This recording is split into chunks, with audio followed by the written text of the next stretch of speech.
Hello everyone, welcome back to our YouTube channel homework coaching. देखिए, जैसा कि आप सब लोग जानते हैं, हमने हमारे एनवायरनमेंट के अंदर हमारा फर्स्ट जो यूनिट थी रॉ वाटर इंजीनियरिंग उसको कंप्लीट किया था।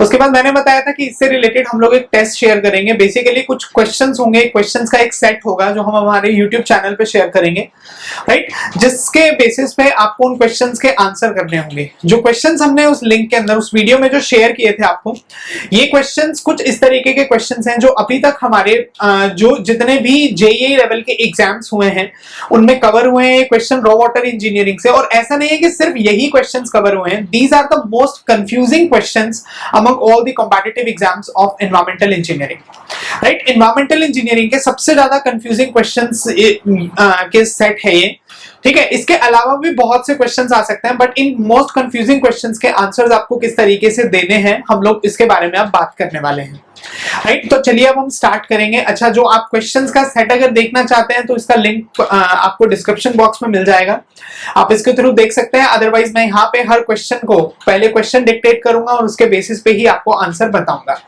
तो चलिए स्टार्ट करते हैं फर्स्ट क्वेश्चन से। तो जो फर्स्ट क्वेश्चन है मेरे पास में, it is the standard turbidity produced, सुनिए ध्यान से, the standard turbidity produced by 1 milligram of silica, by 1 milligram of silica dioxide, जिसको हम लोग सिलिका डाइऑक्साइड अगर बोला जाता है तो ये भी एक टाइप के सिलिका ही है, ठीक है। Silicon dioxide in 1 litre of distilled water is, ये बोलता है कि standard turbidity 1 milligram per litre का, 1 मिलीग्राम पर लीटर का सिलिका 1 लीटर वाटर में, 1 लीटर डिस्टिल्ड वाटर में जितना टर्बिडिटी प्रोड्यूस करेगा उसको हम लोग नाम क्या देंगे। फर्स्ट ऑप्शन है मेरे पास में 1 JTU, Jackson turbidity unit. Second option is FTU, 1 FTU, formazine turbidity unit. Third is NTU, 1 NTU, 1। अब NTU की फुल फॉर्म क्या थी?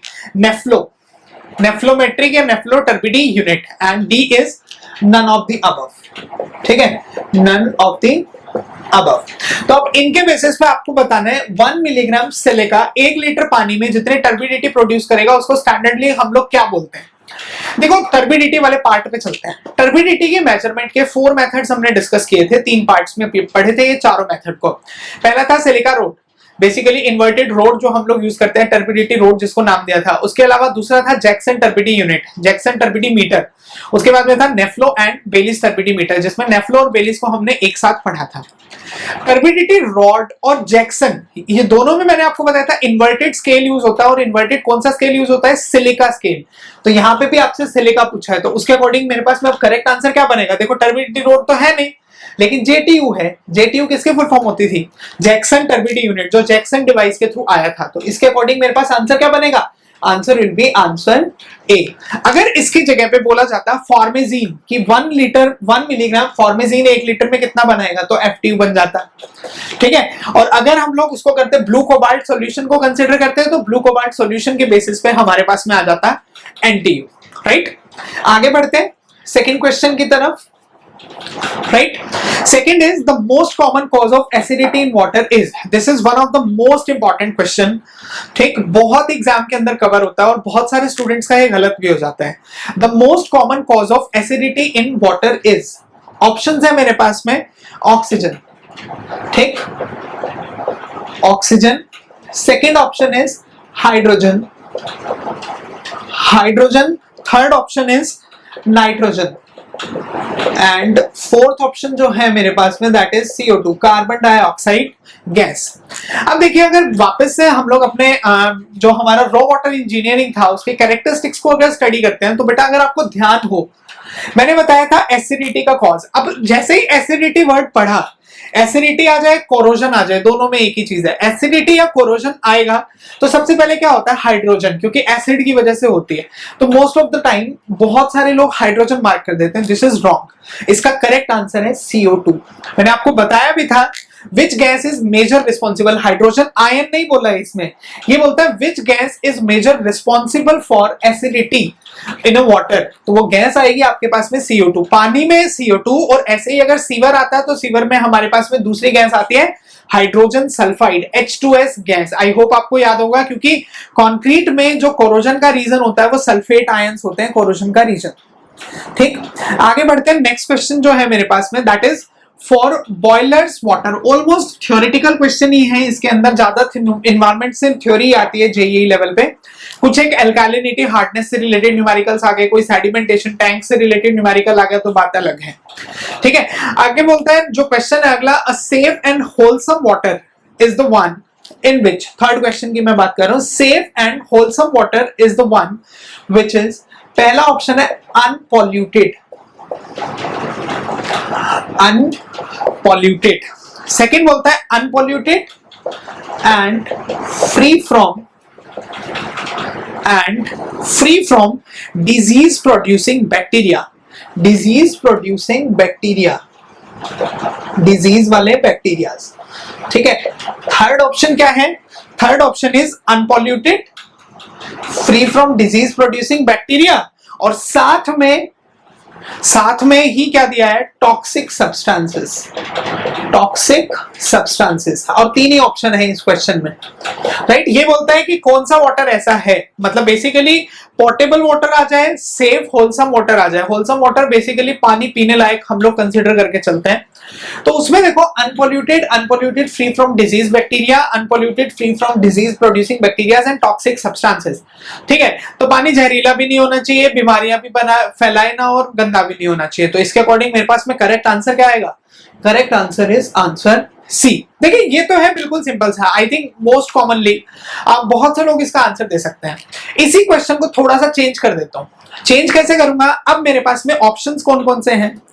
ऑप्शंस है मेरे पास में, पहला दिया है अनपॉल्यूटेड, ठीक है, ध्यान से सुनो, पहला दिया है अनपॉल्यूटेड, दूसरा दिया है free from disease producing bacterias या पैथोजेंस, ठीक है, तीसरा है टॉक्सिक सब्सटेंसेस, और चौथा कुछ भी और दे दिया, मान लो नाइट्रेट्स, कुछ भी इस तरीके से अपने को एक चौथा ऑप्शन भी दे दिया है।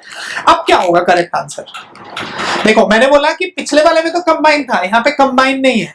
हमेशा ध्यान रखना, पोर्टेबल वाटर आ जाए, होलसम वाटर आ जाए, इसके लिए सबसे प्राइमरी क्राइटेरिया होता है बैक्टीरिया का।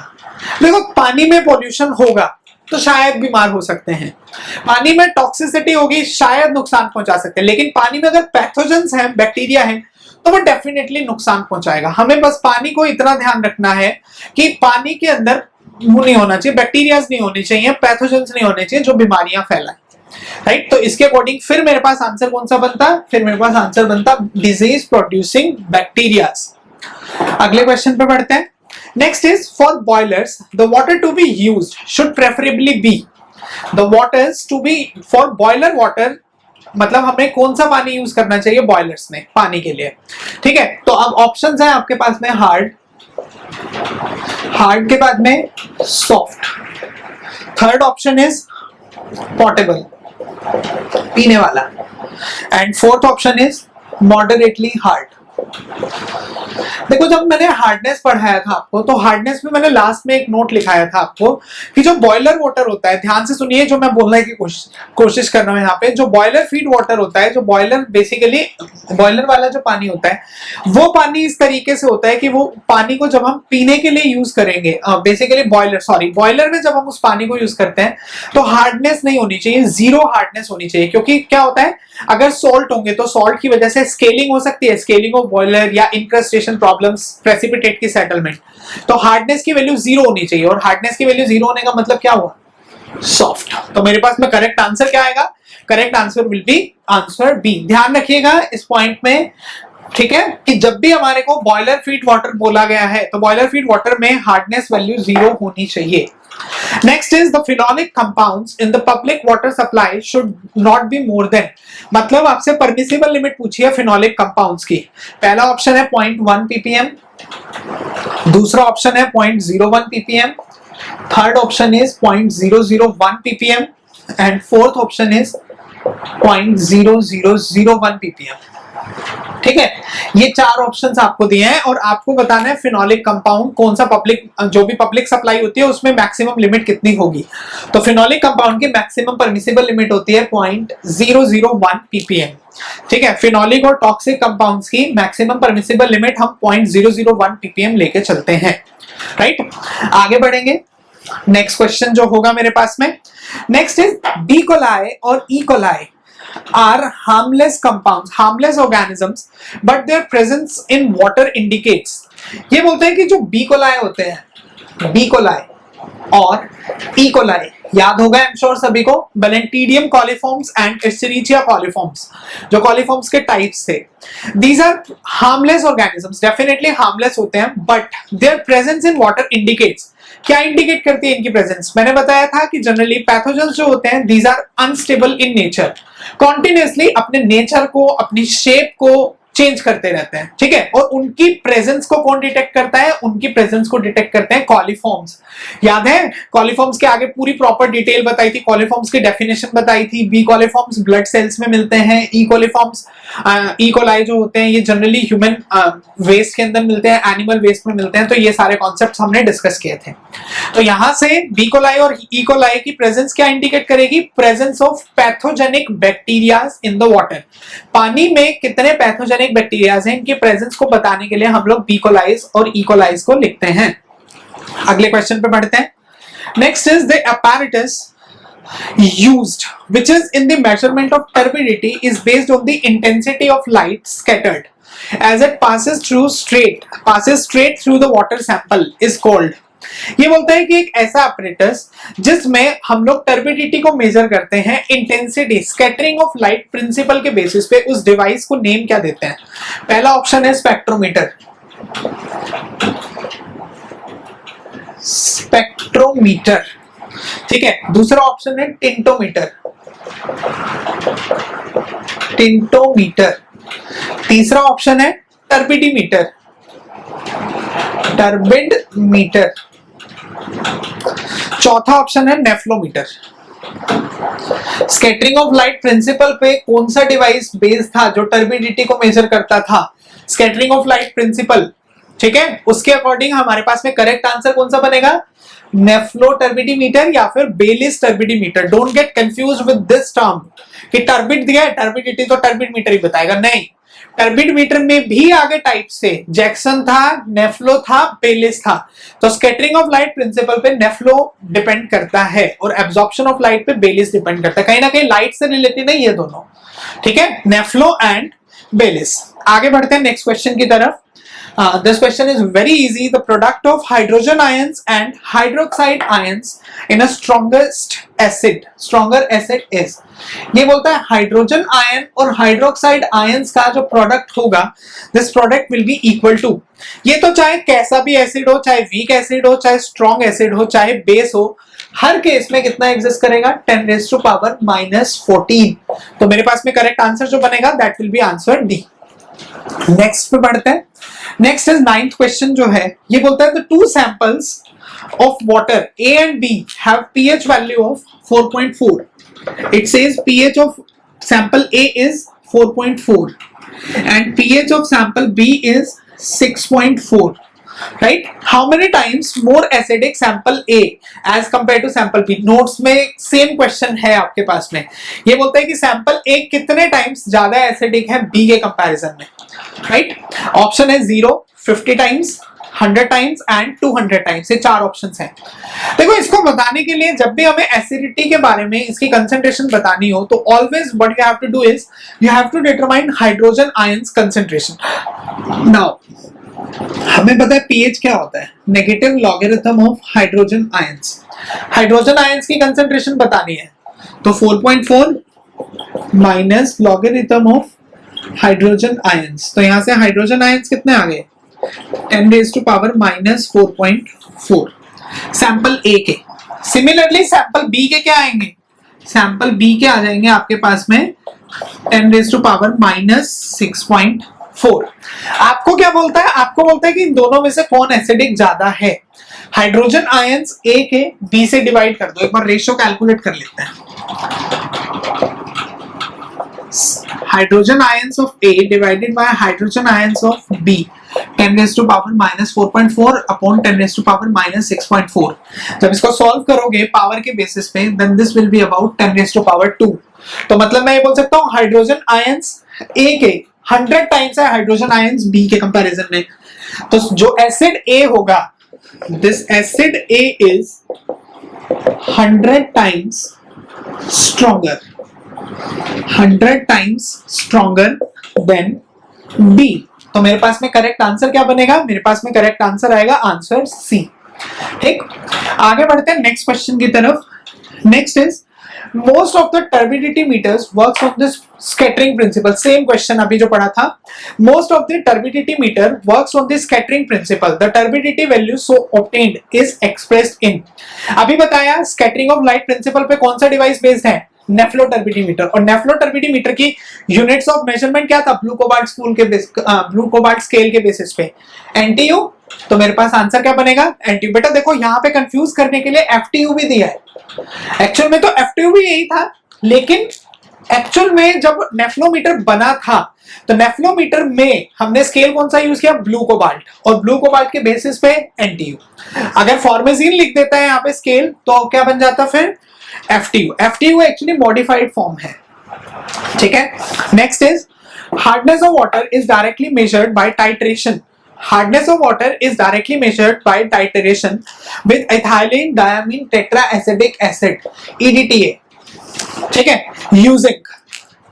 using ठीक है। पहला ऑप्शन है eriochrome black T indicator, EBT indicator. Second option is ferroin indicator, ferroin. ठीक है, next is third option is methyl orange indicator, methyl orange indicator, and fourth option is phenolphthalein। देखो आपको इसने बोला क्या है? हार्डनेस के लिए हम लोगों ने पढ़ा था मेथड का नाम EDTA, हाँ, ethylene diamine tetra acetic acid. And इसके अंदर जो इंडिकेटर यूज होता था that indicator was EBT, eriochrome black T indicator. ठीक है, जिसके अंदर इसका ओरिजिनल कलर होता है ब्लू और ब्लैक, रेड में कन्वर्ट होता है और इंडिकेट करता है that reaction has been completed. ठीक है, तो और वैसे अगर पूछा जाए यहाँ पे देखो 3 इंडिकेटर हम लोग पढ़ते हैं अपने इन्वायरमेंट में। EBT हार्डनेस के लिए, मिथाइल ऑरेंज एसिडिटी के लिए पढ़ा था, एल्कालिनिटी में एक रिलेशन हमने ग्राफ के थ्रू पढ़ा था, एक इस तरीके का रिलेशन था, याद आया? ठीक है, जिसमें हम फिनोल्फ्थालीन और मिथाइल ऑरेंज के बेसिस पे हमने एसिड के वॉल्यूम का रिलेशन भी कैलकुलेट किया था। तो एसिडिटी के लिए मिथाइल ऑरेंज एंड बेसिक एल्कालिनिटी के लिए, बेसिसिटी एल्कालिनिटी के लिए फिनोल्फ्थालीन को हम लोग कंसीडर करते हैं। ठीक है, आगे बढ़ते हैं। Next is 12th question is the organisms which exhibit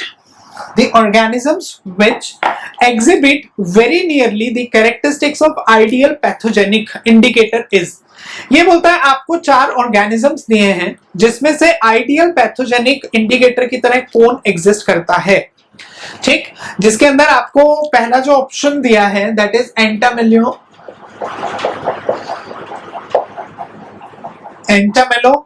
उसके बाद में नेक्स्ट जो दिया है आपको this is Escherichia coli. Third option is Salmonella typhi.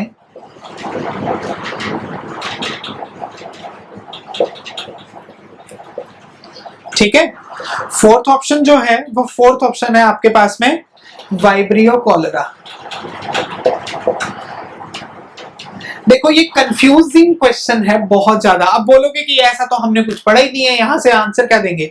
एक बार स्टेटमेंट दोबारा से पढ़ते हैं। स्टेटमेंट ये बोलता है द ऑर्गेनिजम्स, दोबारा से सुनिए, the organisms that exhibit very nearly characteristics of an ideal pathogenic indicator is. कौन सा माइक्रो ऑर्गेनिज्म ऐसा है जो आइडियल पैथोजेनिक इंडिकेटर को इंडिकेट करता है? अब बेटा पैथोजेंस को इंडिकेट करने के लिए कॉलिफॉर्म्स यूज हुए थे, राइट? इनमें से कॉलिफॉर्म कौन सा है? एस्चेरेटिक, एस्चेरिचिया कॉलिफॉर्म ही तो है। तो मेरे पास आंसर क्या आ गया? आंसर भी आया समझ में? देखो कंफ्यूज करने के लिए इसने जान करके कॉलिफॉर्म नेम नहीं दिया, इसने बोला कि पैथोजन का इंडिकेटर कौन होगा, इन चारों में से कॉलिफॉर्म कौन सा है? बी। तो मेरे पास में ई को लाया आंसर। ठीक, आगे बढ़ते हैं 13th क्वेश्चन की तरफ। मैं इसीलिए बोल रहा था कि ये जो सीरीज हमने स्टार्ट की है, ये सीरीज में हम इसी तरीके के क्वेश्चंस यूज करेंगे जो होंगे वही जो हमने पढ़े हैं, लेकिन कंफ्यूजन की वजह से मोस्ट ऑफ द स्टूडेंट्स इस टाइप के क्वेश्चंस को गलत कर देते हैं। ठीक है, और हमारा मेन काम यही है कि गलती होने से बचाना। पता क्या होता है, देखो जब क्वेश्चन सॉल्व करते हो ठीक है, या इनफैक्ट जब पेपर अटेम्प्ट करते हो या पेपर देने जाते भी हो, एग्जाम में जब अपीयर करते हो, तो बहुत से लोग इस तरीके से होते हैं कि कट ऑफ गई 100 और हम मेरे आ गए 99, कट ऑफ गई 125, मार्क्स आए 123 या 124। तो बेटा इसका मतलब क्या है, इसका मतलब ये है कि एक्चुअल में प्रिपरेशन तो है, क्वेश्चन की प्रैक्टिस नहीं है। So you need to practise the questions as much as possible. और इस तरीके के कंफ्यूजिंग क्वेश्चंस आपको एग्जाम में डेफिनेटली मिलेंगे और एनवायरनमेंट से सबसे ज्यादा मिलेंगे, ठीक है। तो इनको अच्छे से कवर करना है आपको। एक नोट्स बना लो, जैसे नोट्स बनाए हैं तो वहीं पे कहीं पे आप साइड में इन पॉइंट्स को लिख सकते हो, जिन पॉइंट्स में आपके जो क्वेश्चंस गलत आ रहे हैं जब आपने इसको सॉल्व करने की कोशिश की होगी, या अभी साथ ही साथ सॉल्व कर रहे हो तो जो प्रॉब्लम्स आ रही हैं, जो भी मिस्टेक्स मिल रही हैं, वो सारी की सारी अपना नोट्स में मार्क कर लो या अलग से एक शॉर्ट नोट की फॉर्म में बना सकते हो इनको, राइट। आगे बढ़ते हैं। Next is 13th question is total Kjeldahl ammonia. Kjeldahl ammonia is a measure of, ठीक है। अब कजैल अमोनिया जो मैंने बताया जो नाइट्रोजन कंटेंट है it represents ammonia, free ammonia. Free ammonia जो सेकंड था हमारे पास में ऑर्गेनिक अमोनिया। ऑर्गेनिक अमोनिया जिसको हमने एल्बुमिनॉइड्स भी नेम दिया था। उसके बाद में nitrites and nitrates. Nitrites and nitrates. एक तो बेटा ये क्वेश्चन भी बहुत इंपॉर्टेंट है, ब्लू बेबी डिजीज वाला, किसकी वजह से होती है? नाइट्रेट्स की वजह से। Kjeldahl ammonia is the combination of ammonia, free ammonia and organic ammonia. तो यहां से मेरे पास में आंसर क्या बनेगा? देखो इसने बोला Kjeldahl ammonia is a measure of, पहला है total organic nitrogen, total organic nitrogen. Second is total organic nitrogen and ammonia nitrogen. Third is total ammonia nitrogen. ये कंफ्यूज कर रहा है फ्री अमोनिया के साथ में, ये अमोनिया या अमोनिया नाइट्रोजन एक ही बात है। Fourth option is total inorganic and ammonia nitrogen. Inorganic ammonia कुछ होता ही नहीं है, ठीक है। नाइट्रेट्स नाइट्राइट्स अलग से एग्जिस्ट करता है। अब क्या बच गया मेरे पास में? देखो ऑर्गेनिक अमोनिया और फ्री अमोनिया, और फ्री अमोनिया को इसने क्या लिखा? Ammonia nitrogen. तो मेरे पास आंसर क्या बनेगा? Answer B will be correct, the combination of organic ammonia and ammonia nitrogen. आगे बढ़ते हैं नेक्स्ट क्वेश्चन की तरफ। Next is 1 TCU is equivalent to color produced by। 1 TCU is equivalent to color produced by। 1 TCU को कैसे define किया था?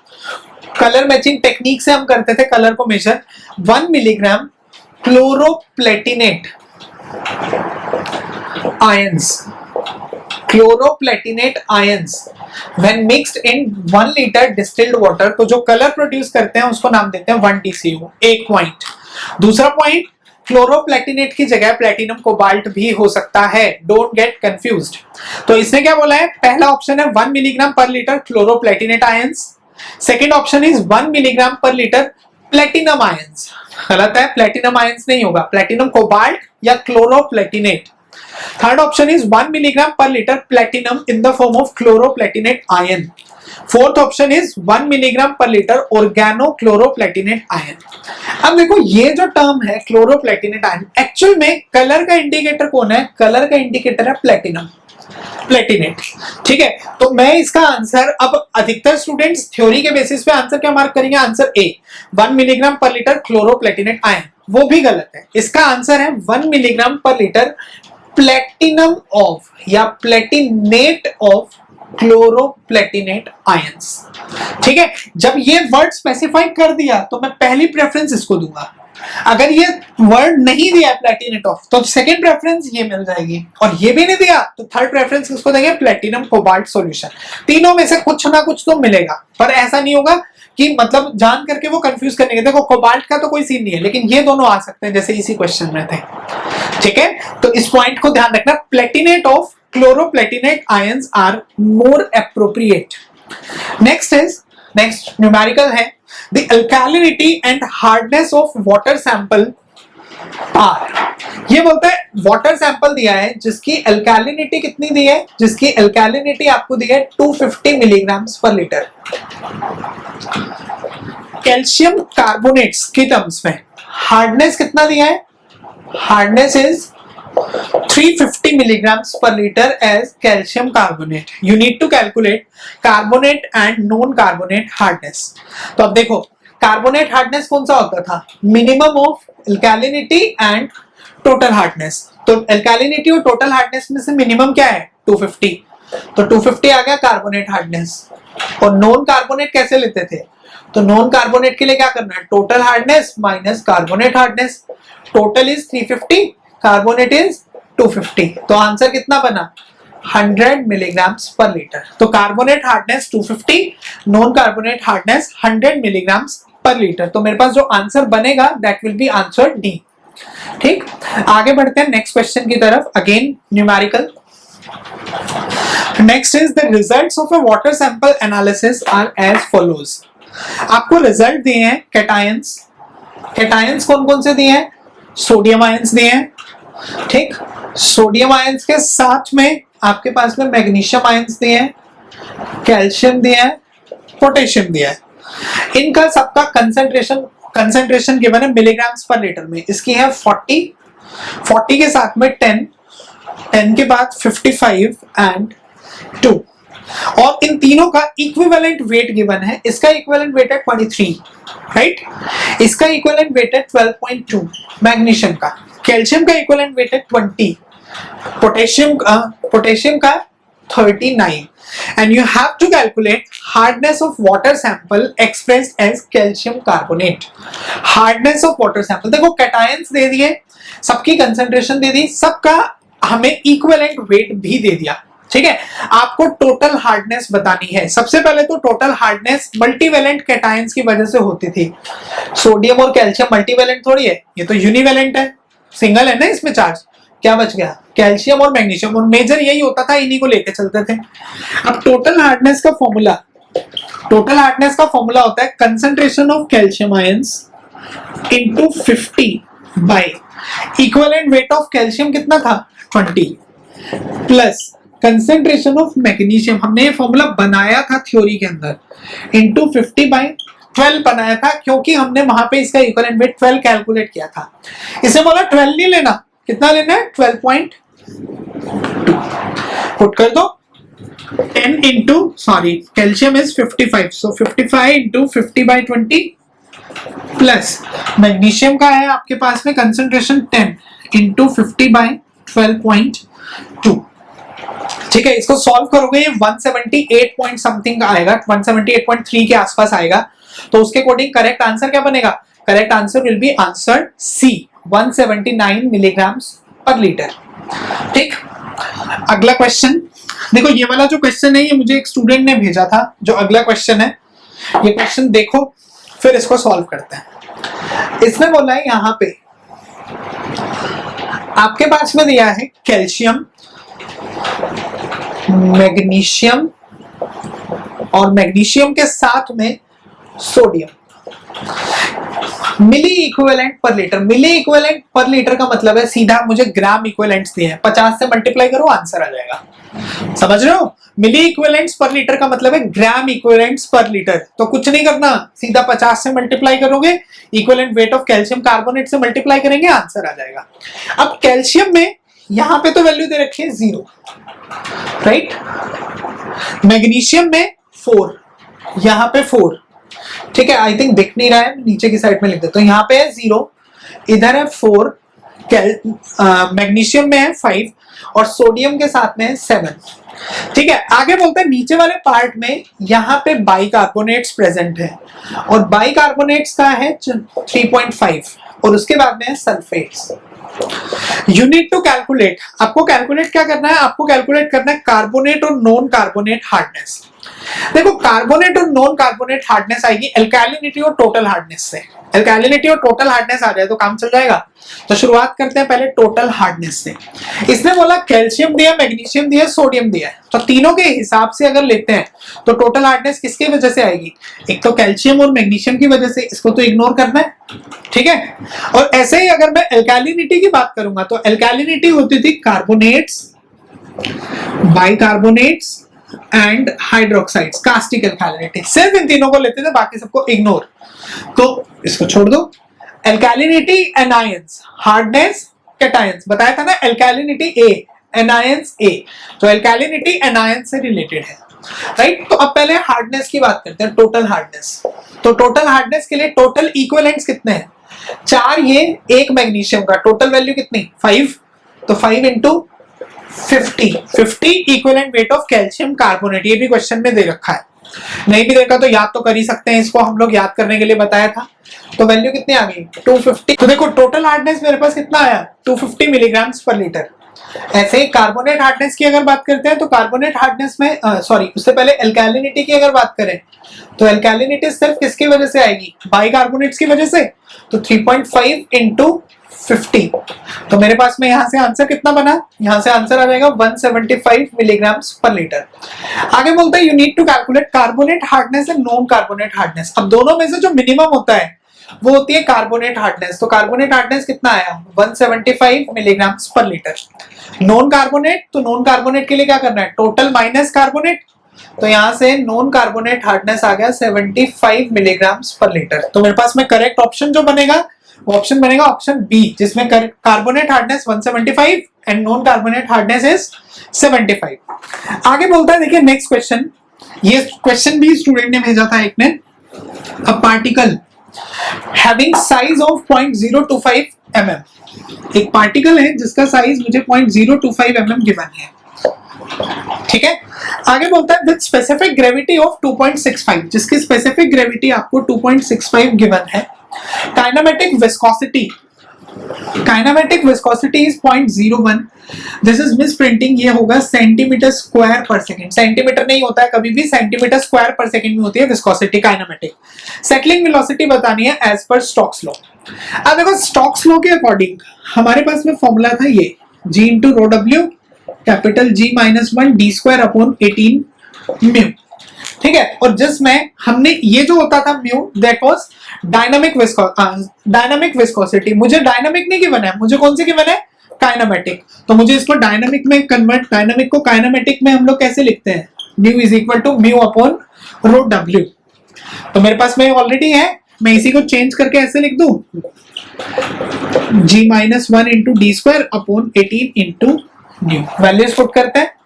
अब देखिए यहां पे हमारे पास में सेंटीमीटर्स में वैल्यू दी है और ऑप्शन सारे सेंटीमीटर में है, तो मुझे बाकी यूनिट्स भी तो सेंटीमीटर में रखनी पड़ेगी। जी की वैल्यू होती है 9.81 मीटर पर सेकंड स्क्वायर, तो इसी को सेंटीमीटर में कन्वर्ट करते हैं तो 981। कैपिटल जी की value 2.65 - 1 D square 0.025 square upon new 18 into new, new is 0.01। देखिए यहां पे पार्टिकल साइज मुझे 0.025 जो है ये mm में गिवन था, तो मैं इसे सेंटीमीटर में जब करूंगा तो 0.0025 आएगा। अब इसको आप सॉल्व करेंगे तो यहां से आपके पास में टर्मिनल वेलोसिटी आ जाएगी लगभग 0.056 सेंटीमीटर पर सेकेंड के अराउंड। तो ये बन जाएगा आपके पास में correct answer, answer is a, right. अगले क्वेश्चन पे चलते हैं। नेक्स्ट इज इंटरलिंक्ड क्वेश्चन, जो दो क्वेश्चंस के कॉमन स्टेटमेंट होगी। ये बोलता है एक रेक्टेंगुलर सेडिमेंटेशन टैंक है that treats 1.8 million litres of raw water having detention period of 4 hours. इसने बोला कि 18 मिलियन लीटर्स पर लीटर का पानी ये ट्रीट करता है 4 घंटे में। वॉल्यूम ऑफ द टैंक बताओ, डिटेंशन पीरियड 4 आवर्स। अब देखो वॉल्यूम का तो सीधा सा तरीका है, डिस्चार्ज को, डिजाइन डिस्चार्ज को डिटेंशन पीरियड से मल्टीप्लाई कर दें। 18 मिलियन लीटर्स, तो 18 इंटू 10⁻⁶ लीटर्स इंटू, अब ये दे रखा per day, this is in hours, तो 4/24। इसको सॉल्व करना है बस आपको, ये बन जाएगा 3 इंटू 10⁻⁶ लीटर्स। तो बेटा इसी को जब मीटर क्यूब में कन्वर्ट करेंगे तो मीटर क्यूब में क्या आएगा 3000 मीटर क्यूब, ठीक है। ये मिसप्रिंटिंग है इनके ऑप्शंस के अंदर, ऑप्शन जो आएगा ये आएंगे आपके पास में इसमें लिखा है 180, 260, 300 एंड 360। आपको लिखना होगा यहाँ पे 1800, 2600, 3000 एंड 3600। तो आंसर जो बनेगा that will be 3000 metre cubes, right. अगला क्वेश्चन ये बोलता है, इसी से रिलेटेड है, सेम क्वेश्चन का ही अगला पार्ट है। If the allowable overflow rate is 500 litres, मतलब ये क्या है सरफेस ओवरफ्लो रेट कितना गिवन है 500 लीटर पर मीटर स्क्वायर पर आवर, ठीक है। L/B रेशो 4:1 गिवन है, ठीक है। लेंथ बतानी है तो लेंथ के लिए सेम वही। अब देखो SOR गिवन है तो हम लोग क्या करते थे, प्लान एरिया कैलकुलेट करते थे। अब प्लान एरिया में design discharge upon SOR. Design discharge is 18 million litres per day, तो 18 इंटू 10⁶. SOR 500 लीटर पर मीटर स्क्वायर पर आवर, तो इसको डेज में कन्वर्ट करेंगे तो 24 घंटे से मल्टीप्लाई करेंगे, ये वैल्यू आएगी लगभग 62.5 मीटर स्क्वायर. अब length is to width ratio 4:1 given है, तो मतलब L की वैल्यू 4 टाइम्स B, तो L into B will be equal to 4B square. Value आ गई 62.5. तो यहां से B की वैल्यू कितनी आ गई, यहां से लगभग B की वैल्यू आती है 7.9 मीटर. तो लेंथ कितनी आएगी, लेंथ की वैल्यू के लिए आपको क्या करना है, 4 से मल्टीप्लाई कीजिए, 4 into 7.9, it will be about, देखें यहां से आपके पास में बनेगा ये 31.6 मीटर के आसपास में ही आ जाएगी. ठीक, अब ऑप्शंस अगर देखोगे आप तो ऑप्शंस में पहला ऑप्शन है 18.5, ठीक है, दूसरा ऑप्शन है 24.5, तीसरा ऑप्शन है 27.5 एंड फोर्थ ऑप्शन इज 36.5. ये वाला तो है ही नहीं, तो इसका मतलब क्वेश्चन गलत है. नहीं, क्वेश्चन गलत नहीं है, ये बोलता है कि कम से कम इतना तो प्रोवाइड करना ही करना है, तो मैं कौन सा प्रोवाइड कर दूंगा, 36.5 मीटर. तो डी आंसर यहां पे आपके पास में करेक्ट होगा. ठीक है, आगे बढ़ते हैं नेक्स्ट क्वेश्चन की तरफ. Next is air binding phenomena in rapid sand filter may be due to. Air binding phenomena in rapid sand filter may be due to. पहला है एक्सेसिव नेगेटिव प्रेशर, ठीक है, second is mud ball formation, third is high turbidity in the effluent and fourth is low temperature. मैंने बताया था rapid sand filter की 3 working problems थी, air binding, air binding के अलावा मड बॉल फॉर्मेशन, श्रिंकेज. ठीक है, श्रिंकेज स्ट्रेसेस, क्रैकिंग जिसको बोलते हैं, राइट. और नेगेटिव हेड फॉर्मेशन जो था, वो नेगेटिव हेड फॉर्मेशन की वजह से ही होता है एयर बाइंडिंग, जिसमें वैक्यूम की फॉर्मेशन से रिलेटेड मैंने रिलेट करके आपको समझाया था. तो मेरे पास में आंसर क्या रहेगा, answer will be answer A. 21 का आंसर रहेगा answer A. Next is consider. Consider 4 steps मुझे गिवन है. पहला स्टेप है मैकेनिकल स्ट्रेनिंग, सेकेंड स्टेप है बायोलॉजिकल मेटाबॉलिज्म. ध्यान से सुनो, ये ऑप्शंस नहीं है, ये स्टेप्स मुझे गिवन है, metabolism.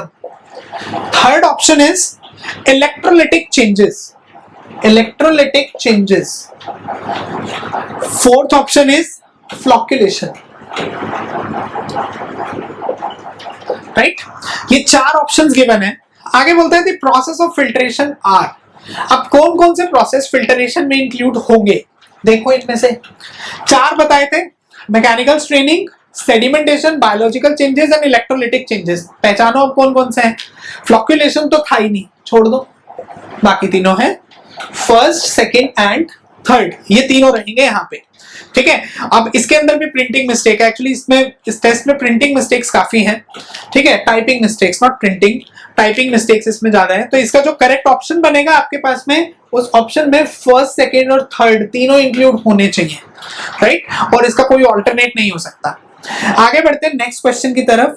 Next is the periodicity with which rapid sand filter needs cleaning. periodicity with which the periodic time with which rapid sand filter needs cleaning. rapid sand filter की cleaning के लिए frequency of cleaning कितना था, 1 से 2 दिन का, 24 से 48 घंटे का. और slow sand filter के लिए कितना था, 1 month से 3 month. तो इसने RSF का पूछा है, तो 1 से 2 दिन. तो यहाँ पे आपके पास ऑप्शन है 1 से 3 दिन का, क्योंकि बाकी तो बहुत सारे हैं. अगला 10 से 15 दिन है, 3 months में गिवन है. तो मेरे पास में आंसर आएगा 1 to 3 days. Next question is the influential treated in rapid sand filter should generally be. ये बोलता है, हाँ, this question is important. ये बोलता है रैपिड सैंड फिल्टर में जो इन्फ्लुएंट आएगा, इन्फ्लुएंट का मतलब पिछली ट्रीटमेंट यूनिट से जो इनलेट से पानी आएगा, उसको हमें कौन सी ट्रीटमेंट यूनिट से लेके आना है.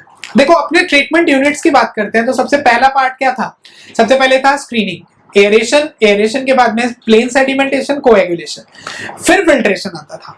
मैंने बोला कि जब भी हम स्लो सैंड फिल्टर यूज करेंगे, क्योंकि उसका वॉइड साइज कम होता है, तो प्लेन सेडिमेंटेशन के बाद लेके आएंगे, और रैपिड सैंड फिल्टर कोएगुलेशन वाले स्टेप के बाद लेके आएंगे. तो इसका मतलब यहां से जो इन्फ्लुएंट आएगा रैपिड सैंड फिल्टर में, वो कहां से आएगा, कोएगुलेशन विद सेडिमेंटेशन प्रोसेस से. तो आंसर क्या बनेगा, आंसर विल बी सी.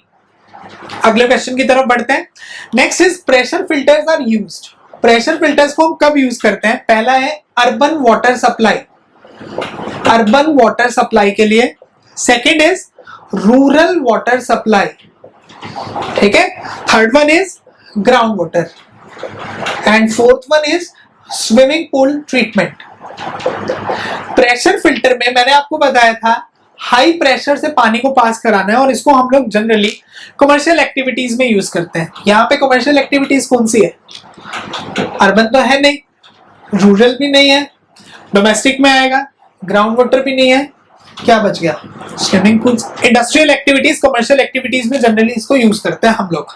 तो आंसर क्या आएगा? Swimming pools. Pressure filters are mainly used for cleaning of swimming pools, ठीक है। अगले क्वेश्चन पे बढ़ते हैं। Next is the water treatment works. The water treatment works treats 5000 cubic metre of water per day. ये बोलता है एक दिन में कितना पानी ट्रीट होता है? 5000 मीटर क्यूब पर डे का पानी। And if it consumes 20 kilograms of chlorine per day. तो क्लोरीन की डोज बतानी है, मतलब हम लोग एक दिन में 20 किलोग्राम क्लोरीन इसमें यूज करते हैं। क्लोरीन की डोज बतानी है। हमेशा ध्यान रखिए क्लोरीन की डोज का मतलब है 1 लीटर में कितना क्लोरीन ऐड होगा, ठीक है। पर लीटर कितने मिलीग्राम्स, कितने ग्राम्स क्लोरीन ऐड होगा वो हमेशा आपको मार्क कर बताना है। अब ये बोलता है एक दिन में 5000 मीटर क्यूब का पानी ट्रीट हो रहा है, एक दिन में 20 किलोग्राम क्लोरीन आ रही है। तो क्लोरीन डोज के लिए ध्यान रखो quantity of chlorine divided by volume. तो 20 इंटू मिलीग्राम्स पर लीटर में लेना है, तो इसको मिलीग्राम्स में कन्वर्ट करेंगे 10⁻⁶।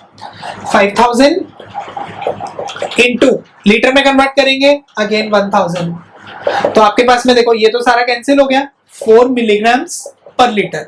तो क्लोरीन डोज आपके पास में आएगी 4 मिलीग्राम्स पर लीटर। अगला बोलता है next question. Next is in the given graph between residual chlorine and applied chlorine dosage the breakpoint chlorination is। इसने बोला कि आपको एक ग्राफ गिवन है इस तरीके से,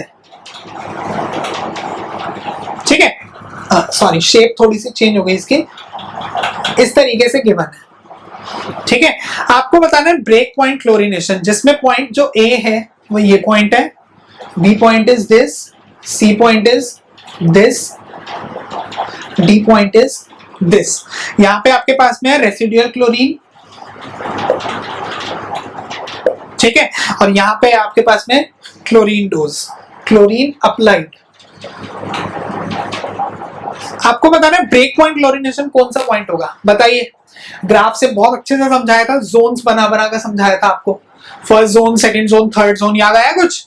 तो इसके अकॉर्डिंग ब्रेक पॉइंट क्लोरिनेशन कौन सा होता था? वो अमाउंट ऑफ क्लोरीन डोज जिसके बाद में क्लोरीन अप्लाइड डायरेक्टली किसको इंडिकेट करेगा? रेसिडुअल क्लोरीन में, उसको हम लोग नाम देते थे ब्रेक पॉइंट क्लोरिनेशन। तो करेक्ट आंसर रहेगा आपके पास में answer C, right.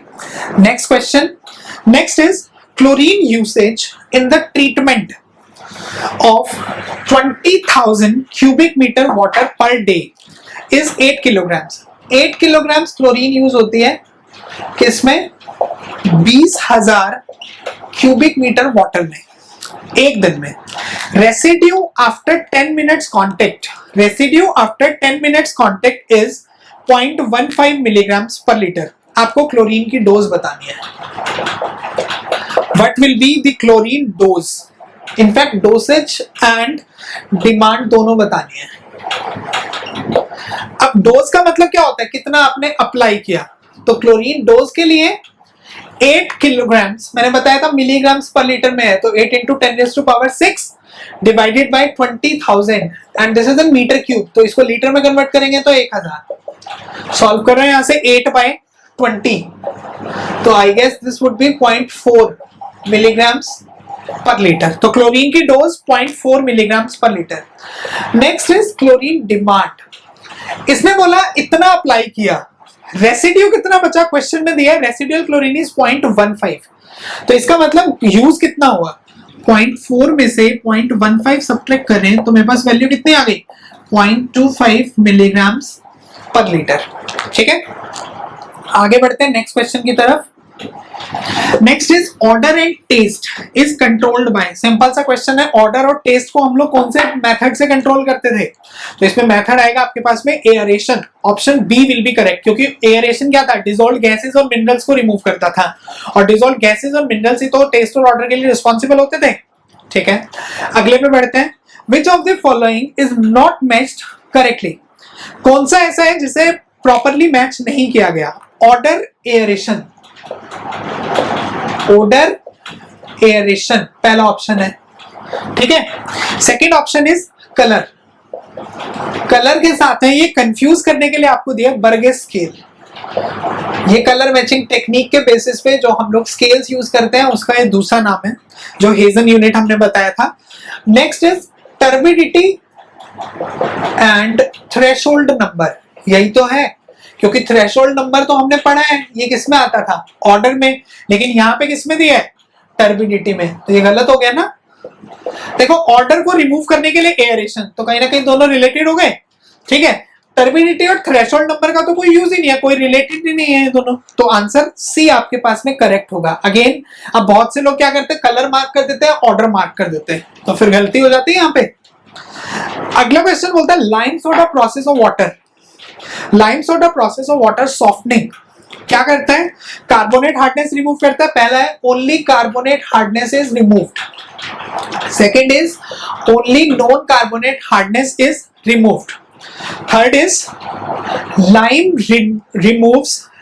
Removes non carbonate hardness and soda removes carbonate hardness, fourth option उल्टा, lime removes carbonate hardness, soda removes non carbonate hardness. ये भी पॉइंट मैंने आपको बताया था, लाइम का काम होता है कार्बोनेट हार्डनेस को रिमूव करना, और इसी के साथ में लाइम का काम क्या है? Non carbonate hardness of magnesium की नॉन कार्बोनेट हार्डनेस को कैल्शियम की नॉन कार्बोनेट हार्डनेस में कन्वर्ट करना, तो और सोडा फिर उसको रिमूव कर देता था, कैल्शियम की non carbonate hardness. Correct option D रहेगा यहाँ पे। अगले क्वेश्चन पे बढ़ते हैं। Next is the portable water is prepared from turbid surface water, portable water is prepared from turbid surface water bye adopting the following treatment sequence. इसने बोला कि इसके लिए टर्बिड वाटर के लिए ट्रीटमेंट सीक्वेंस कौन सा होगा? ऑप्शंस जो थे आपके पास में सारे के सारे स्टेप्स दिए हुए हैं आपको। देखो, हाईली टर्बिड वाटर के लिए ट्रीटमेंट सीक्वेंस क्या था, मैंने आपको बताया भी था। सबसे पहले एयरेशन, एयरेशन के बाद में से इनफैक्ट सबसे पहले स्क्रीनिंग, स्क्रीनिंग के बाद में एयरेशन, प्री क्लोरिनेशन भी बीच में कहीं पे आ सकता है, फिर प्लेन सेडिमेंटेशन, सेडिमेंटेशन के बाद में कोएगुलेशन, फिर rapid sand filter, rapid sand filter के बाद में डिसइंफेक्शन, और फिर सप्लाई, स्टोरेज एंड सप्लाई। तो करेक्ट ऑप्शन जो रहेगा वो ऑप्शन ए रहेगा आपके पास में। Next is match the following columns, list है आपको गिवन है जिसको आपको मैच करना है, लिस्ट 1 एंड लिस्ट 2। लिस्ट 1 बोलता है फर्स्ट लिस्ट हार्डनेस, हार्डनेस के साथ में ब्रैकिश वाटर, ब्रैकिश का मतलब है salty water, salt, brackish water from sea. ठीक, third is residual MPN, MPN की full form most probable number, residual MPN from filter मतलब बैक्टीरियाज। ठीक है, फोर्थ वन इज टर्बिडिटी। ये तो हो गए लिस्ट 1 में। लिस्ट 2 में अगर बात करें तो लिस्ट 2 में आपके पास में आरओ, रिवर्स ऑस्मोसिस। ठीक है, रिवर्स ऑस्मोसिस के बाद क्लोरीनेशन, क्लोरीनेशन के बाद में जियोलाइट ट्रीटमेंट,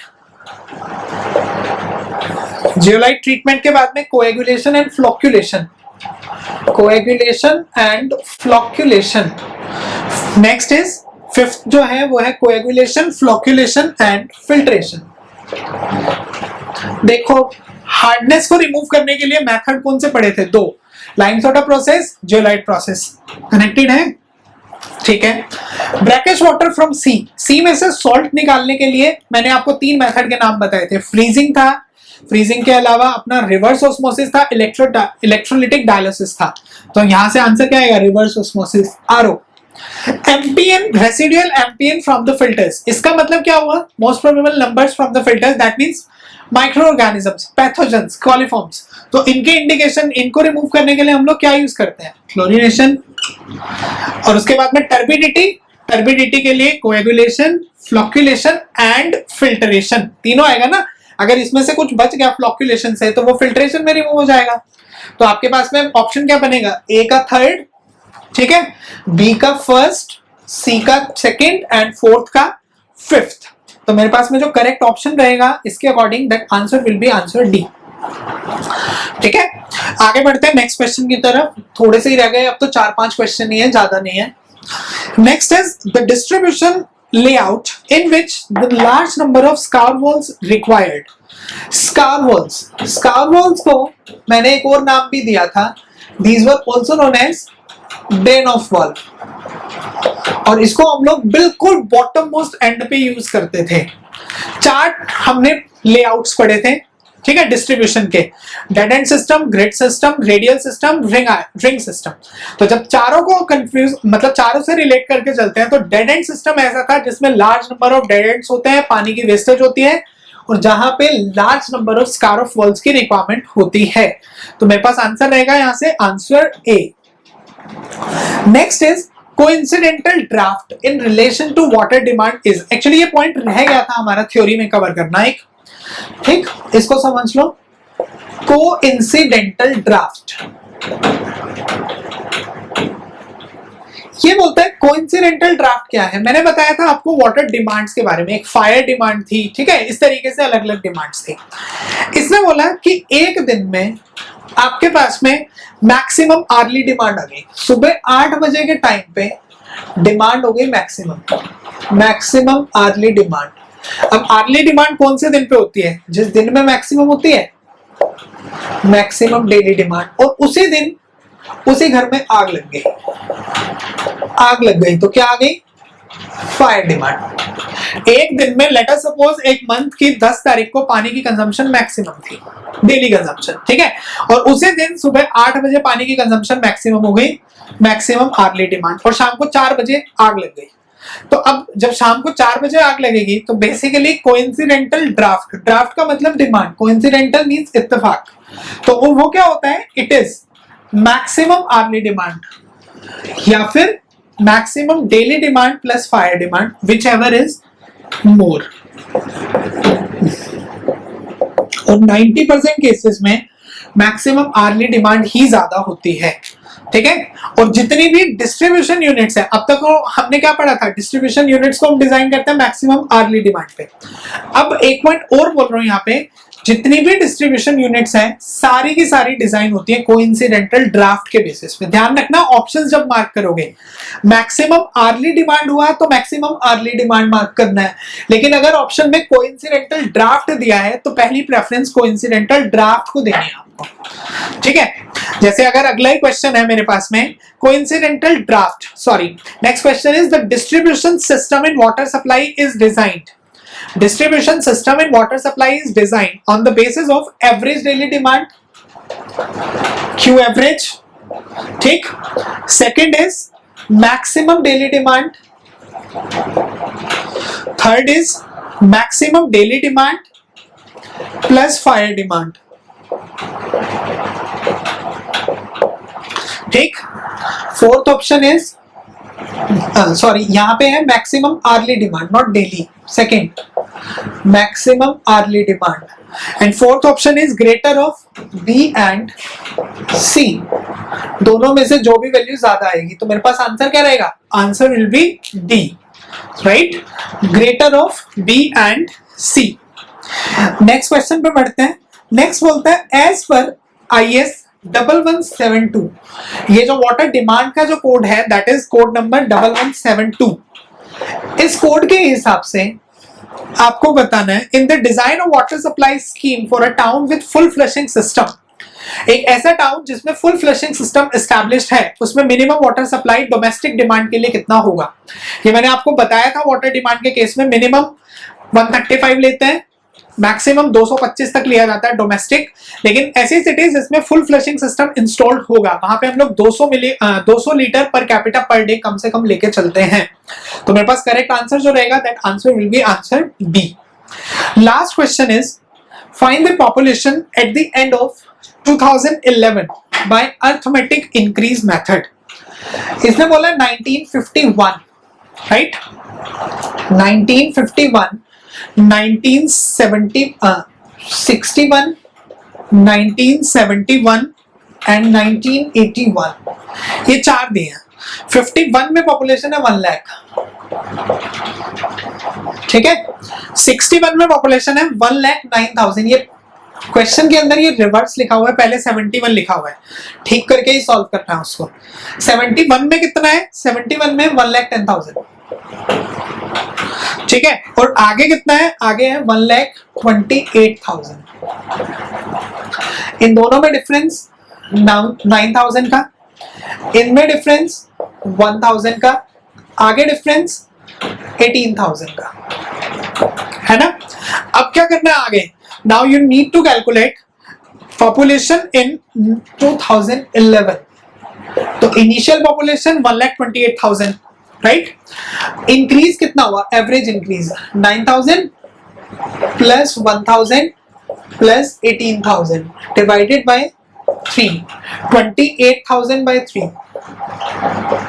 इसको सॉल्व कीजिए यहां से। जब इसको सॉल्व करेंगे हम लोग तो यहां से लगभग आपके पास में आता है 3, ये बनेगा, है ना।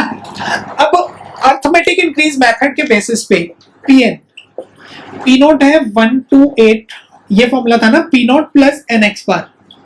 एक्स बार गिवन है, पी नोट 1,28,000, क्या रह गया? एन।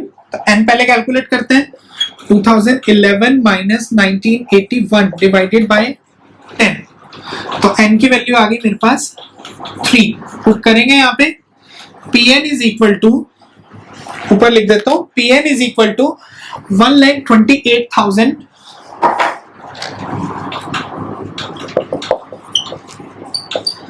Plus 3 into 933.33। आप इसके बजाय आप ये भी कर सकते हो, इसको ये छोड़ के 28,000 बाय 3, इसको सॉल्व करो, यहां से आ जाएगा लगभग 1,56,000 के आसपास। तो मेरे पास में जो नियरेस्ट आंसर है दैट इज 1,50,000। तो मेरे पास में आंसर आ जाएगा 1,50,000, आंसर डी, ठीक है। इस तरीके से हम लोग अपने क्वेश्चंस को सॉल्व करते हैं। These were some basically most confusing question of environmental engineering part 1, that means raw water engineering। आगे हम लोग नेक्स्ट क्लास से डिस्कस करेंगे, हमारे अगले टॉपिक को स्टार्ट करेंगे वेस्ट वाटर इंजीनियरिंग को, उसके कॉन्सेप्ट स्टडी करेंगे और उसके कॉन्सेप्ट के साथ साथ फिर हम लोग इसी तरीके से कुछ क्वेश्चन की सीरीज भी साथ के साथ डिस्कस करते रहेंगे। इन्वायरमेंट की नहीं तो किसी और सब्जेक्ट की एक बार स्टार्ट कर देंगे। सॉइल क्या है, सॉइल में हम लोगों ने एक टेस्ट डिस्कस किया है, ऐसे नंबर ऑफ टेस्ट हम लोग साथ के साथ डिस्कस कर सकते हैं।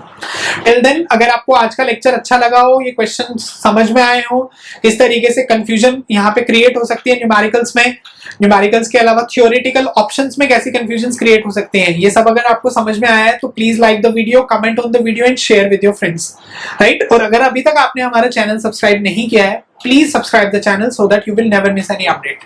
Thank you.